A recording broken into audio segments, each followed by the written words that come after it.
United Nations Secretary General Antonio Guterres appealed for a ceasefire to take place for at least 3 days, marking the end of Eid al-Fitr celebration to allow civilians trapped in conflict zones to escape and seek medical treatment, food and other essential supplies in Sudan. Now, the UN chiefs were speaking in a virtual meeting convened by the African Union on the dramatic situation in Sudan, bringing together the United Nations, the League of Arab States, the European Union, as well as representatives from several countries that are deeply committed to solving the crisis. Yahya Jammeh has more details of that in this report. A coalition of civil groups said warring forces in Sudan on Friday welcomed the proposal during the Muslim holiday of Eid al-Fitr. The coalition said that it had submitted a proposal for a 3-day truce to rival factions that have been locked in a week-long battle for control, and they responded. Meanwhile, the United Nations Secretary General said there was a strong consensus on condemning the ongoing fighting in Sudan and calling for a cessation of hostilities.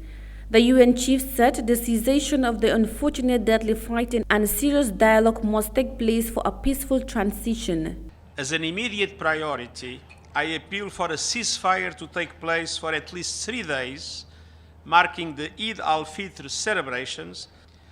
The cessation of hostilities must be followed by serious dialogue, allowing for the successful transition, starting with the appointment of a civilian government. The fighting must stop immediately. I am deeply concerned about the terrible toll on civilians, the appalling humanitarian situation, and the horrifying prospects of further escalation.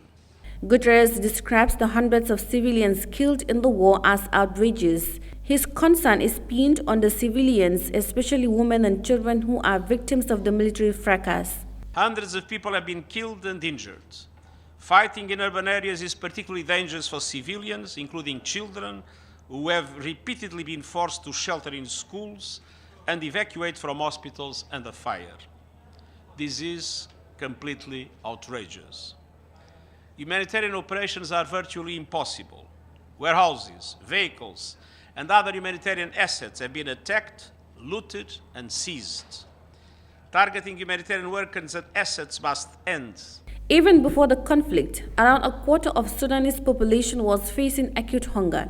But the World Food Programme halted one of its largest global operations in the country after 3 workers were killed. Sudan borders 7 countries and sits strategically between Egypt, Saudi Arabia, Ethiopia, and Africa's volatile Sahel region, so the hostilities risk finding regional tensions.